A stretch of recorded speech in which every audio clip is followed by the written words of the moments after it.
Today I'm going to show you how to make one of these bread boards that has a crumb catcher tray. So you cut your bread right here on this grate and all your crumbs fall into this tray, making it really easy to clean, so no more crumbs on the counter or the floor.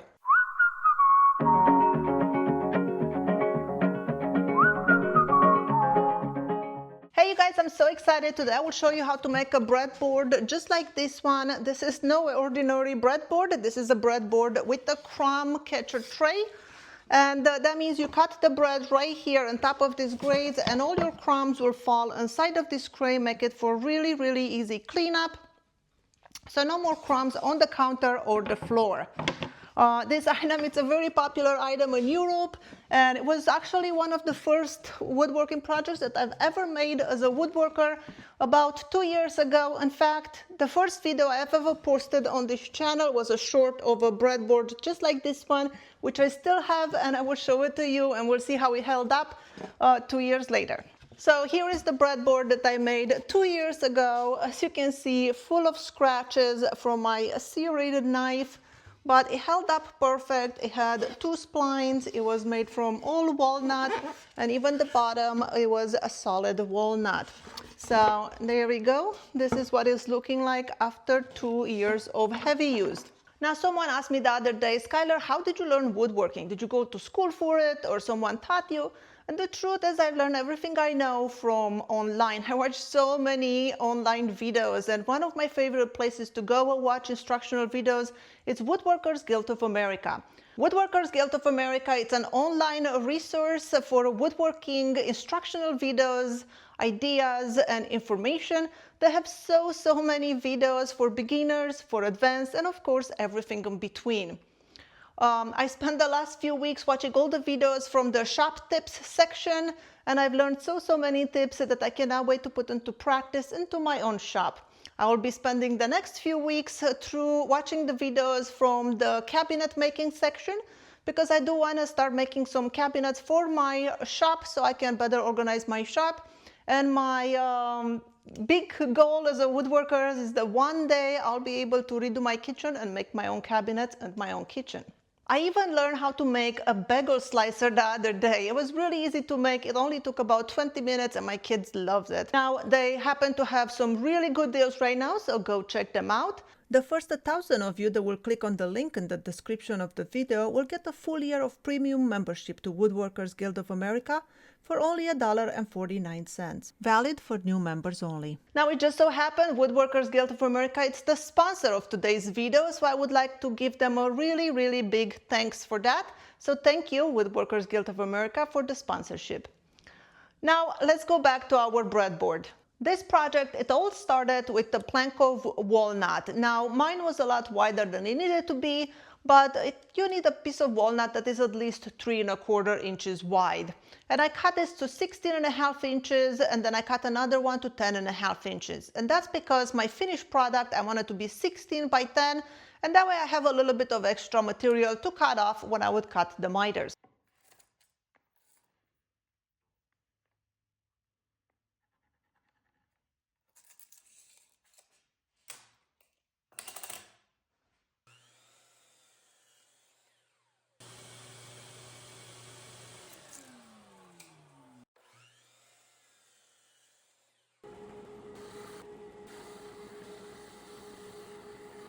Once I had these 2 planks of wood, I took them to the table saw and cut them into 1½ inches strips, and that would be the size of our box.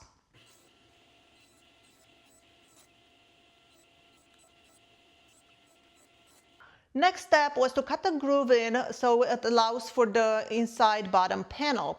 The first one I did, I cut the dado onto my small table saw with a dado stack, so it just took 1 pass. And then the next one I did it on my other table saw with a regular blade, and it took 2 passes to get a 1/4 inch groove. So you can do it either way.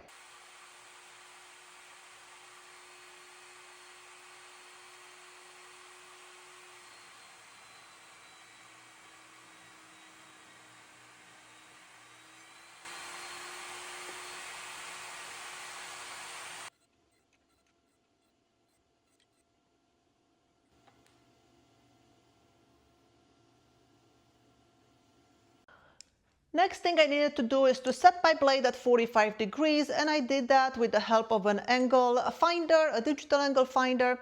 And every time I cut 45s for a project, I like to do a sacrificial box, a test box. So I took some scrap plywood that I had around the shop, and I quickly cut some 45s on it, put it together, and check to see if my miters were closed properly, because that's so much better than finding out now on a scrap piece than on your real project that is made from expensive wood. So I do that every single time I do a project. I do a scrap box just to check it out. And luckily for me, it was working out perfectly. The miters were great. So because that worked out so well, I went ahead and cut the miters for the walls of the box.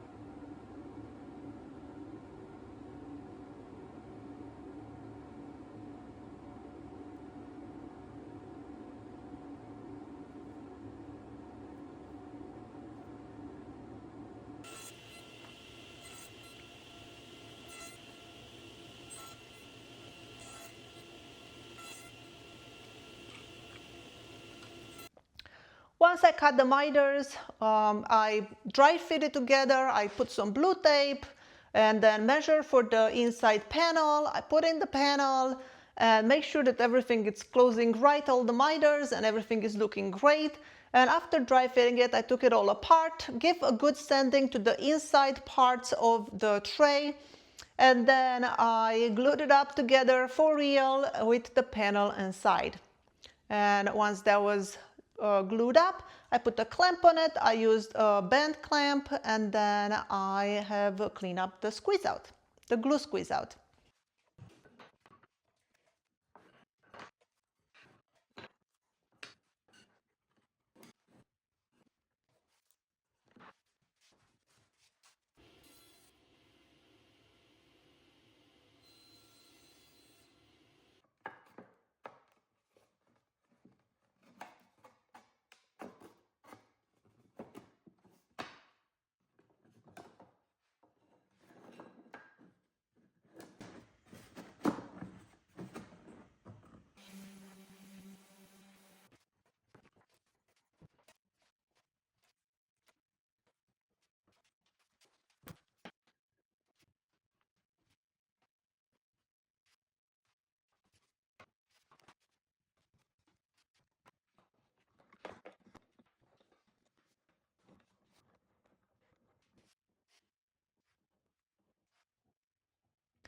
The next thing to do was to cut the grooves for the splines. Now I do have a really good spline jig that I made with you guys when I showed you how to make one, but for some reason I cannot find it. I misplaced it when I switched shops and I don't find it. So I quickly had to put something together to make this project. So I made a new one, and then I cut the grooves for the splines on my table saw.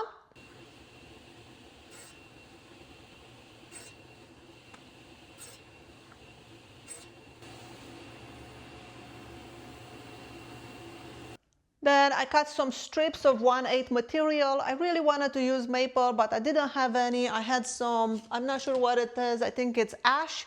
So I cut some pieces of that ash and I glued it into the spline grooves.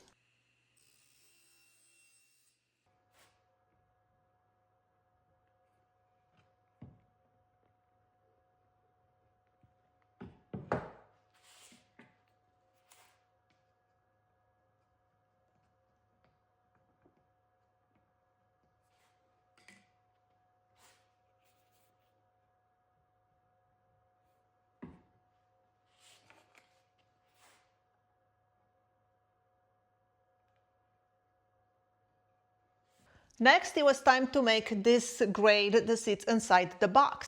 Now to make this grate, you see it's made from two different kind of strips. We have these strips that goes to the top, and then we have these ones that goes to the bottom. And the ones at the top, I cut them at 5/8 square. And I cut them at 5/8 because my finish size for it that I wanted to have was 1/2 inch. So cut them at 5/8 square, and then I took them through the drum sander and sand them on all sides until I ended up with a 1/2 inch.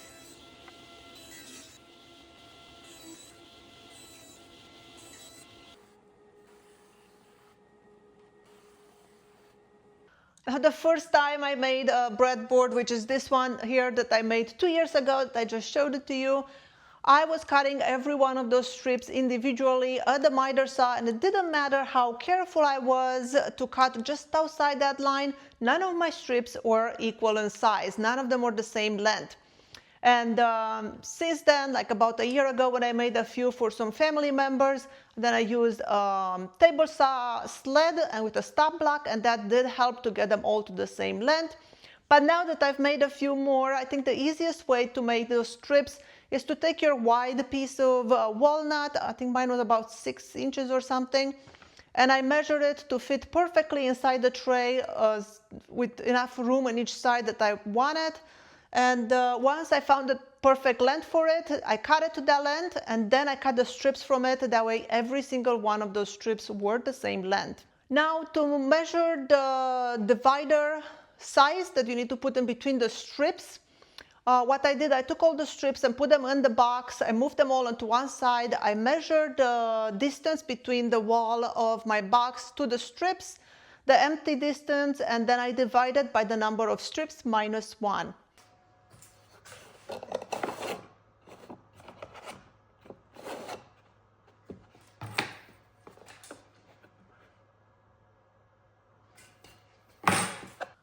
By this time my splines were dry, so I took them to the bandsaw and cut off the excess. I stayed pretty much away from the box, and then I sand them flush with my orbital sander.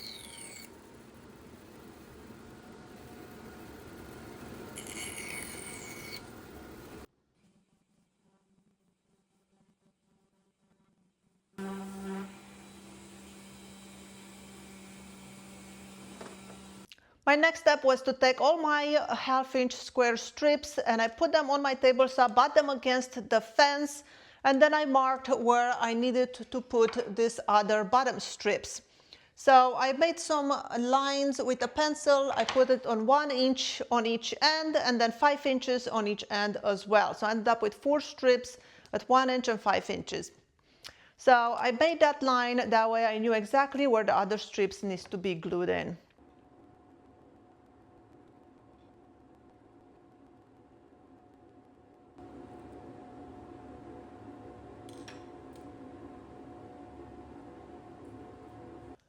Next step was to sand them by hand, all those strips, because once they're glued together, it will be a lot harder to sand. So give them a really quick sanding.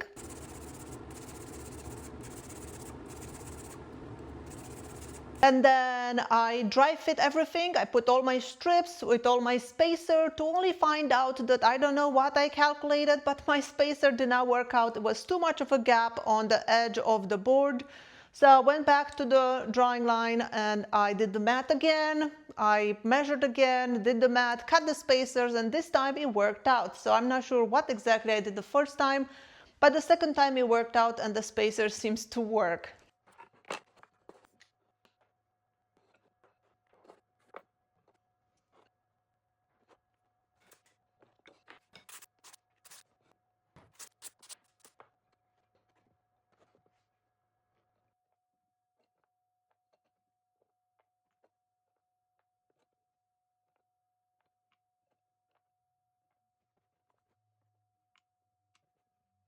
Now to glue these strips together, I pretty much build them upside down, so I placed them like this inside the tray because that was the easiest way with the spacers in between.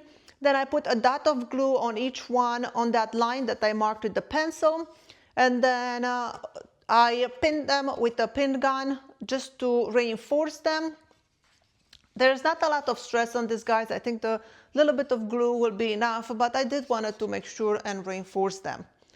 Now for the pins, I made sure I use stainless steel so they will not rust. When I built my first one 2 years ago, I used a different pin gun and I used gauge 23, which were so thin. And I've never used a nail gun before. This was my first time I used it. So I had this upside down and I kept going with the nail gun, putting on all those pins, only to find out when I flipped it over that every one of those pins deviated because the pins were so thin, and this is hardwood.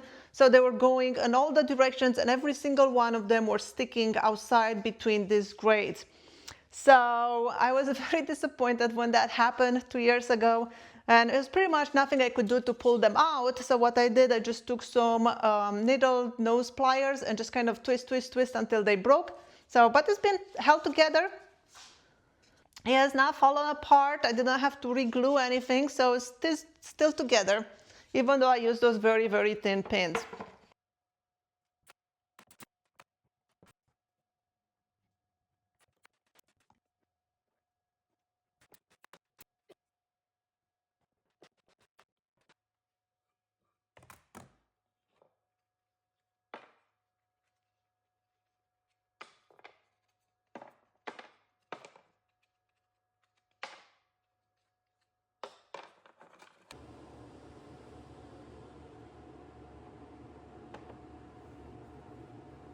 From there, was not much more to do. I gave it a good sanding. I sprayed it with some water and water puppet, just like a cutting board. And then I finished it just like a cutting board with just mineral oil. Now, there were 3 things I would do different next time when I would make those. And one of them, if we look at the ones I made now, you see I used 3/4 inch material for the box. And then looking at the one I made 2 years ago, I used a 1/2 inch material.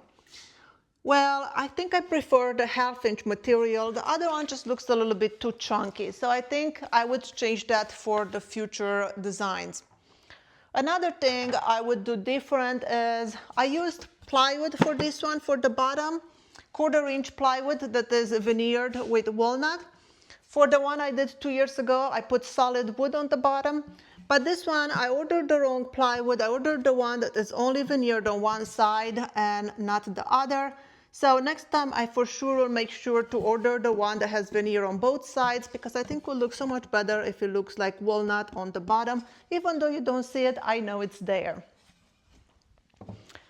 Another thing that I think I would do different next time is, instead of using the oil for this plywood, I think I would finish it with poly before gluing it in. And I would use a few heavy coats of poly to make it really shiny and smooth. And I think that would make it easier to clean when you dump the crumbs. They won't cling to it. So that's what I would do different. It's nothing wrong with oil. That's what I have in mind. And I had it for 2 years. But I think poly on the bottom, it would make it easier to clean. And your food doesn't really get in contact with it. That's just the crumbs to fall off. And it also will help with the glue squeeze out when you are gluing up the box. I hope this was useful to you and you learned something new. Thank you so much for watching. My name is Skylar Ewing, and I'll see you in my next video.